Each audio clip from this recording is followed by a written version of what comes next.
Hello everyone, and welcome to my Bold and Beautiful Today channel. A bold and the beautiful cataclysm, Hayes' agonizing cry, Luna's desperate shot, and Finn's heartbreaking regret in the shattered nursery. Usually a haven of whispered power struggles and designer-clad conflicts, the lavish stillness of the Forrester estate was destroyed in a single, terrifying moment that would forever shatter the people intertwined within its walls. The growing threat Sheila Carter represented, which Luna Nozawa believed was embodied in that moment by Steffi Forrester and fueled by Poppy's frantic warnings, turned her gentle nature into a vortex of terror and protective fury. Luna Nozawa acted on pure, adrenaline-soaked instinct. In her shaky hand, the sleek, icy weight of the revolver Sheila had pressed on Poppy, a weapon Luna had found, concealed, and then frantically grabbed in a panic when Steffi showed up, unexpected and angry, felt strange and awful. Radiating righteous rage at the perceived threat Luna and Poppy posed to her family, especially her defenseless baby boy Hayes, Steffi moved forward with the lioness's fierce protectiveness, her voice piercing, her actions demanding, and cornered Luna close to the grand staircase. Unspoken accusations and Steffi's obvious anger filled the air, creating a volatile mixture that prevented Luna from thinking clearly. All she could see was Sheila's terrible legacy weighing down, posing a threat to her mother, herself, and the tenuous calm she had discovered. Luna's finger trembled on the trigger in that oppressive moment of apparent destruction, when she was blinded by tears of fear and the thunderous roar of her own thumping heart, which drowned out Steffi's genuine words. Time itself was frozen as the report shattered the restricted grandeur of the foyer with an impossible volume that echoed off marble and crystal like 1,000 shattered windows. The bullet, thrown from a trembling hand, defied its intended route, but Steffi flinched back, disbelief etching her features for a moment before primordial dread. Rather of finding its mark in Steffi, it followed a horrifyingly errant path across the room, pointing cruelly and ironically precisely in the direction of the object of Steffi's most intense affection and Luna's most unexpected and profound dread. Drawn by the rising voices or just exploring his surroundings, Hayes Finnegan, the cherubic emblem of Finn and Steffi's hard-won happiness, the innocent toddler whose contagious giggle could brighten up the darkest room, had tottered into the line of fire at the exact, tragic moment. It came as a horrible thud, a sound that was completely out of place and inappropriate for such a little, frail body, a sound that would forever haunt the nightmares of everyone in the room. The situation was instantaneously transformed from high drama to unimaginable tragedy when Hayes' shocked cry, a loud gasp of pure, bewildered agony, cut through the ringing silence left by the bullet. The sound was infinitely more devastating than the blast itself. His little body squished, a doll suddenly stringless, hitting the soft carpet that now appeared destined to soak up his precious blood with heartbreaking lightness, a bright, horrifying red stain blooming obscenely quickly across his small shirt, spreading like a wicked flower against the white cloth. The world appeared to shatter into sharp fragments of hyperclarity and slow motion. Steffi's scream ripped from her throat, a raw, animalistic sound of pure maternal devastation that seemed to tremble the house's foundations. Her previous rage was replaced by a chasm of fear as she lunged and collapsed next to her son, her trembling hands futilely fluttering over the wound, her face a mask of complete incredulity and primal agony, and she repeated his name like a broken prayer. Hayes! Oh God, NOOO! Hayes, baby, look at mommy! Please, baby, please! Luna stood motionless, the gun slipping from her uneasy fingers to clang harmlessly but damningly on the marble floor, her face colorless, her eyes wide saucers of pure, unfathomable horror, the reality of what her fear, her desperate, catastrophic mistake, had wrought slammed into her with the force of a physical blow, buckling her knees, a strangled whimper escaping her lips as she gazed at the scene, the vivid red against Hayes' pale skin branding itself onto her soul. Her voice was a thin thread of disbelief as she muttered, I didn't. Steffi. I was aiming. Oh God. Hayes. The gravity of her action crushed her. John Finnegan entered into this scene of complete destruction, either drawn by the psychic pull of catastrophe or a routine shift ending, his joyous expectation of seeing his wife and son dissipating as soon as he stepped through the door. The scene that met his eyes was a visceral punch to his gut that knocked the breath out of his lungs, Steffi holding their bleeding son, her face twisted in agony, her body racked with sobs, Luna standing paralyzed in shock, the discarded gun a damning accusation, and the coppery tang of blood thick in the air. The location of the cut, the quick blood loss, Hayes' frightfully feeble whimpers turning into shallow, strained breaths, and the pallor stealing over his cherished little face were all immediately evaluated by his trauma-trained medical mind as indicators of criticality. His doctor's instincts temporarily overcame the shattering emotional horror as he charged forward. His normally soothing and quiet voice was tinged with a feverish desperation that verged on panic. "Steffi. Move. Let me see him." While his thoughts raced through protocols, calculating blood volume loss, assessing probable organ damage, a liver laceration, he dropped next to his kid, his practiced hands flying to evaluate the injury, applying pressure with a sterile towel stolen from a nearby hall table. A large ship? He felt eternity sliding past his fingers every second. He said, "Call 911. Now. Tell them pediatric GSW, critical, massive blood loss. Get the emergency kit," with a crisp order that was a lifeline to his own eroding self-control. His fingers slippery with his son's blood, his heart thumping against his ribs like a trapped bird, he worked with desperate precision, trying to stop the crimson stream. Under the professional exterior, the dam was collapsing as he whispered to Hayes, "Daddy's here, buddy. Daddy's got you. Stay with me, Hayes. Stay with Daddy." His voice was heavy with emotions he couldn't yet afford to cry. Finn felt the entire, terrible weight of the situation fall upon him like a crumbling structure as the first rush of adrenaline from the action subsided and was replaced by the icy, creeping dread of the diagnosis. His gaze shifted from his son's frighteningly motionless face to the abandoned gun, then to Luna, whose tear-streaked face was a picture of broken innocence and crippling guilt, and finally to Steffi, whose eyes, when they met his, held a universe of pain and a silent, accusing question, "How? How could you have allowed this to occur?" The connection was violent and quick. His mom. Carter, Sheila. The poison that had crept into their lives ever since he found out who his real parents were. His link to that monster biologically. His ancestry, his secret, terrible legacy, was what had lured this snake into their nest, what had subtly put the gun in Luna's frightened grasp, and what had finally brought the bullet to his defenseless son. Indeed, Luna's trigger pull was motivated by the terror Sheila had fostered, but in Finn's rapidly disintegrating psyche, the causative chain inevitably went back to him. The bridge was him. Sheila had no foothold, no claim, and no presence that could cause such devastating anxiety because of him. His application of pressure to Hayes' wound evolved from a medical procedure to a last-ditch effort to contain the surge of his own guilt. He let out a choking sob, followed by another that tore with ragged, raw force from his throat. Hot, uncontrollable tears filled his eyes, clouding his vision and dripping over to mix with the blood and perspiration on his cheeks. His arms started to tremble uncontrollably, sending shivers down his shoulders to the hands that were desperately attempting to save his son's life. His voice broke as he sobbed, "My boy, my beautiful boy," the words brimming with pain. "I'm so sorry. I'm so sorry, Hayes. Daddy's so sorry." Was more than simply a father's cry as he saw his child suffer. It was the anguished scream of a man who was overcome with the terrible belief that he was the one who created this nightmare.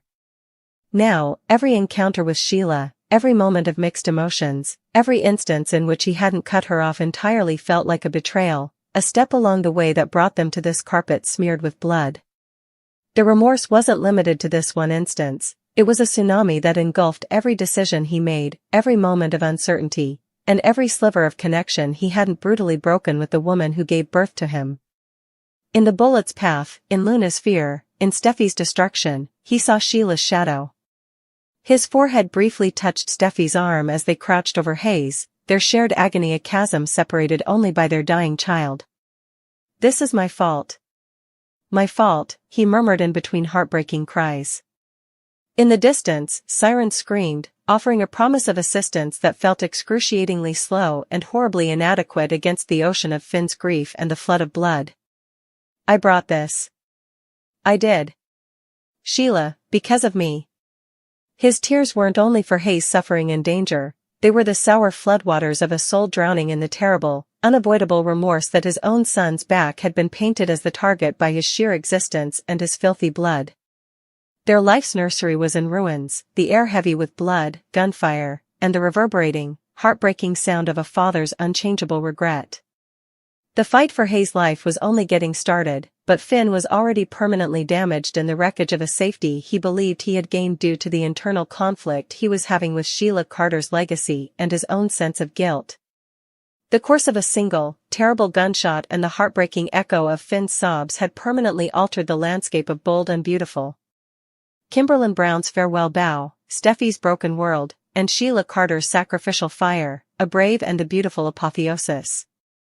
Standing in the moon-dappled shadows, a predator lured to the warmth of a life she could never really own, Sheila Carter's inner anguish was reflected in the unrelenting Pacific, which was always churning beneath the imposing silhouette of the cliff house.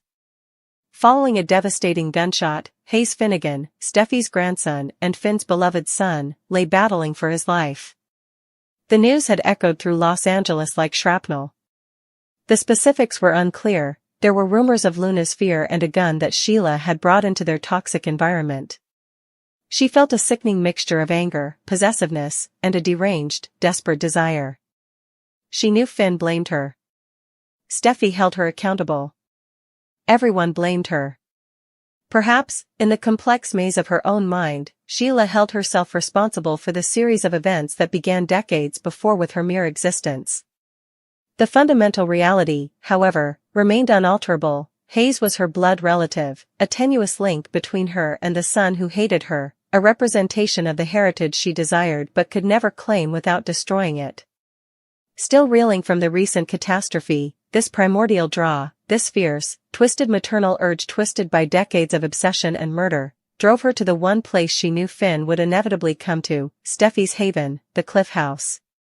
She was pulled like a moth to the flame of Finn's suffering, compelled to observe, to be close, to somehow imprint herself onto this moment of familial tragedy, even if only as a specter in the dark. She wasn't there to boast or to just claim her innocence with regard to Hayes. The air inside was heavy with a sorrow so deep it was like a physical burden. Steffi's eyes were hollow shells that reflected the unfathomable agony of witnessing her child bleed in her arms as she went across the living room like a ghost.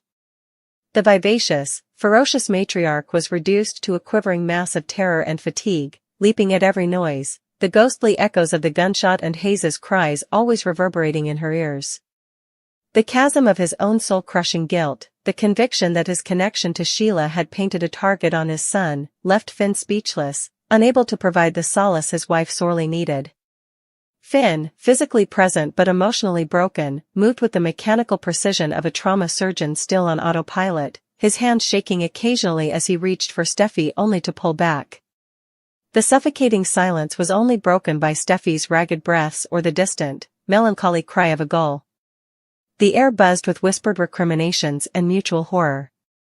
Through the glass, Sheila observed them, her own heart a battleground of strange, painful empathy and jealousy. Sheila felt a bewildering whirlpool as she saw Finn's wide shoulders hunched over with misery and saw the unadulterated vulnerability on Steffi's face, the woman who personified everything Sheila had resisted but secretly admired.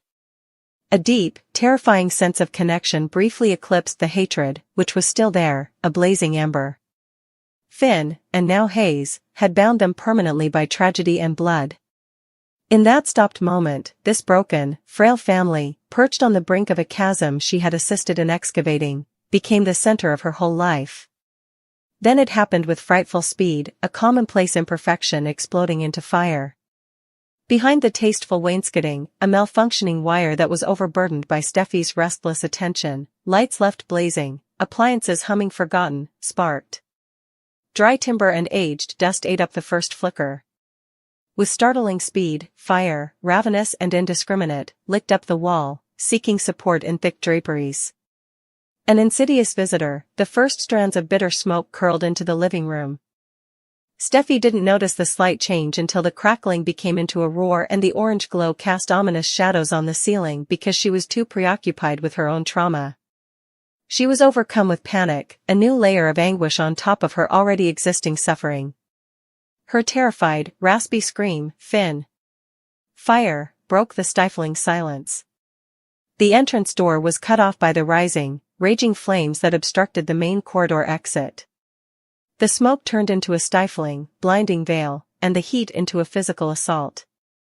Coughing furiously, her eyes pouring, the world vanishing into a hellish orange fog, Steffi staggered back towards the panoramic windows facing the cliff, trapped between the terror of Hayes's gunshot and this new, present threat to her own life. Death, merciless and unavoidable, appeared to be on the horizon, a cruel joke to a life already in ruins. Then Sheila Carter rushed through the sliding glass door Steffi had been frantically trying to open, silhouetted against the roaring fire like a devil conjured from the flames itself. Her eyes were wide with a ferocity that was beyond sanity, and her face, lit by the hellish glare, was a mask of dreadful determination. Time paused for a single, broken second. Pure, unmitigated horror locked Steffi's muscles as she froze. Sheila. Right here. Right now. Within the flames. Was this her ultimate, perverse retaliation? Had she initiated this? With crippling power, the years of terror and loathing returned.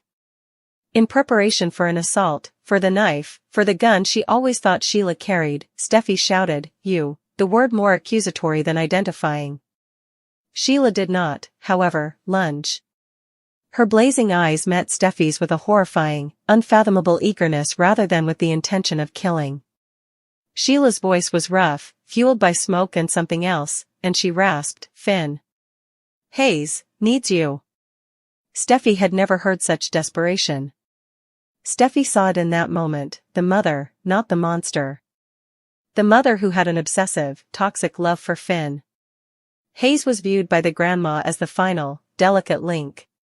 Steffi was hit by the understanding like a bodily blow, a discordant chord ringing in the chaos's symphony. The fire took its rightful place before Steffi had a chance to think or respond. Just above Steffi, a huge, moaning piece of wood, its structural integrity sucked up by the fire, ripped from the ceiling. With sparks and flames in its wake, it fell like a blazing comet of doom. Time fragmented, not slowed. Steffi felt the blazing wave of heat, saw the horror coming down, and knew she couldn't run quickly enough. The shriek died in her throat, stifled. Impact follows. Not on her, though. Sheila threw herself forward with a ferocious, inexplicably unselfish roar that seemed to rip from the very core of her soul. Into the line of the collapsing beam, not at Steffi. With startling force, not an attack, but a frantic, strong shove, her body struck Steffi's, sending Steffi sideways and away from the deadly path and toward the relative safety of the open deck and the night air outside the broken door. The full, terrible weight of Sheila's existence, her obsession, and her love was borne by the thrust. Gasping for fresh air, Steffi stumbled and fell upon the cool deck tiles, turning just in time to see the apocalypse. Sheila Carter was hit hard by the huge, flaming log. Even over the boom of the flames, the terrible crunch of bone could be heard. The cascading rubble and a new burst of fire instantly devoured Sheila's corpse, which slumped like a broken doll. The sound of her pained scream, which would always reverberate in Steffi's dreams, was brief, sharp, and completely final. One final time, her eyes met Steffi's, wide and unblinking in the moment before the flame swallowed her. There was no animosity. No victory. Only a deep, startling, unachievable serenity. A finality. A publication. Beneath the pain, there might be a glimmer of something else, the specter of the person she could have been, the salvation that can only be discovered in ashes. Subsequently, she was consumed by the ferocious orange glow of the fire, which erased the villain's features and left behind nothing but a pyre. On the deck, Steffi lay motionless, gasping and coughing, her body shaking uncontrollably, her thoughts spinning. The cold shock that froze her blood was far worse than the heat from the fire that swept over her. I was saved by Sheila. It was a terrible, unreal thought. Sheila Carter, the mastermind behind all of the suffering, the one who had threatened her children, tortured her, and shot her, had just given her life to save Steffi from certain death. The inconsistency was too big and too devastating. She felt dreadfully exposed and hollow, as the anger that had served as her armor for so long suddenly had nothing to cling to. With tears flowing down her soot-streaked cheeks, she muttered, "No. No." Her cries were not of sorrow for Sheila, but rather of complete, world-shattering uncertainty and the horrifying consequence of this inconceivable act. Deafening silence of that last knowing glance seemed to drown out the roar of the fire. Wailing sirens drew nearer. Alerted by Steffi's cry or the fire that could be seen from the road, Finn came to a run, his fear of Steffi briefly overshadowing his sadness for Hayes. His eyes were wide with horror at the fire engulfing his wife's house as he came to a stop on the deck. "Steffi," he sprang for her, dragging her away from the heat while anxiously feeling for wounds on her body. Steffi could only look behind him, into the blazing center of the fire where Sheila had fallen, and ask, "Are you hurt? What happened?" When it did come, her voice was a weak whisper, raw with horror. With a pale face, Finn followed her gaze and said, "Sheila." Finn. Sheila was, in there. He opened his mind to say, "What? Sheila? Here?" Did she? But the insinuation was too horrifying. With tears streaming down her face, Steffi gave a strong shake of her head. With the magnitude of it suffocating her, her words broke. "No, she pushed me, the beam. She saved me, Finn. She saved me." Finn stopped. The words were rejected by every cell in his body. Sheila? Preserve Steffi? The lady who'd spent her entire life trying to ruin Steffi? The paradox was outrageous. His medical brain immediately recognized the complete lethality of the collapsing beam and the devouring inferno as he gazed into the flames. Nobody could make it through that. Sheila had left. Really gone. And she had saved the life of the woman he loved, the mother of his kid, in her last terrible deed. The range of emotions that hit him was astounding: relief that Steffi was still alive, deep shock, a lingering, ingrained rage at Sheila's unending interruption, and underneath it all, a horrible, unwelcome rush of something different. Sadness? Not for the monster, but for the unthinkable, deranged mother who picked him in her final moments. Chose his family and happiness over her own life. Decided to put Steffi's safety ahead of her own destruction. He let out a choking sound that was a combination of a gasp and a sob. "Mom?" The phrase came out of nowhere, a lifetime of mixed rejection and longing condensed into one broken syllable. It wasn't his intention. Since discovering the truth, he had stopped calling her that. However, the biological tie, weakened and poisoned as it was, echoed with a last, agonizing thrum in the face of this ultimate, selfless effort. As the truth of Sheila's demise and its impossibility swept over them both, he dropped to his knees next to Steffi and drew her close to him, not only to offer consolation but to seek it.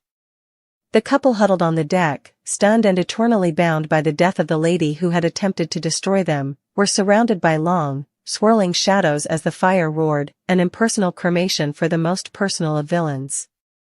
A strange type of silence fell as the firefighters arrived, fighting the fire that would turn a symbol of safety into a smoking ruin. The mental fire that Sheila stoked with her last deed would burn brightly for a long time, even after the physical flames were extinguished. The black and white villainy Steffi had come to rely on was destroyed in that fire, leaving behind a landscape of perplexing grays and an unpayable debt to a ghost. For Steffi, the world shook on its axis. Finn's overwhelming sorrow for the mother, whose love was a curse and whose last gift was a terrible act of redemption, entwined with his crippling guilt over Hayes. And this was the closing call for Kimberlyn Brown, the iconic actress who brought Sheila Carter to life for more than 30 years in a horrifying and enthralling way. Brown's masterwork, Sheila's last, courageous, selfless roar, demonstrated her capacity to see the monster's warped humanity. Brown's legacy was solidified when the character vanished into ashen memory, not just as a villain from a soap opera, but also as an iconic figure who passionately and enduringly delved into the most sinister facets of love and obsession. Sheila Carter had vanished, destroyed by the fire she so frequently used, but she had found a horrible, twisted peace in saving Steffi. Kimberlyn Brown's own farewell, a last, mysterious smile in the shadows, acknowledging the fans who loved to hate her before leaving the spotlight and entering the realm of bold and beautiful legend, seemed to reverberate as the California moon shone its icy light on the smoldering ruins and the stunned survivors. Sheila Carter's Crimson Sunset was finished, leaving only charred dirt, broken promises, and the permanent imprint of an actress who elevated villainy to a craft.